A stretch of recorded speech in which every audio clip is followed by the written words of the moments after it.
One thing I do want to focus on too is, we kind of alluded to this, hundreds of millions. And often the crazy part is like, unlike the Holocaust where you have like, very detailed records. Right. The numbers sometimes, like how many people died in the Cultural Revolution in China, we're talking like a gap of tens of millions of people. How many sparrows? Of Possible. nameless people. Yeah. Nameless people. Never remembered. Because there is no individual Gosh. in Right. Soviet communism and Maoism. When I was living in San Francisco, I got to know quite a interesting. few Chinese people, and one particular family they had land. It was close to Hong Kong, and the government just came in, killed some of the elderly people, shipped off the younger men to work camps, and then the children fled to Hong Kong, where they lived basically as street rats until family in the United States could bring them over.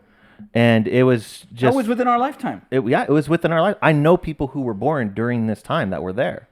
I mean, this is very recent. So why then, if this is the case, and this is the case, why would people then speak of it as something viable to try? Because it hasn't been done correctly.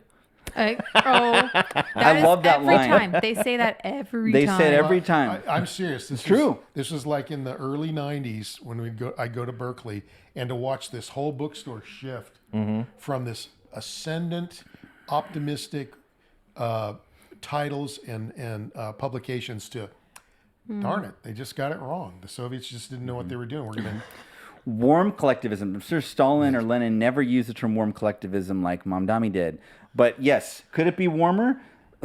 Anyway, so I don't think so. But let me tell you this: the reason, what we think, and this is our contention here in this podcast, because that's our opinions. That's what we had. Is this is a religion that takes the place of Christianity specifically? Well, let's explain that. So okay, well, let's talk a little bit how it started. Who it started under? Karl Marx.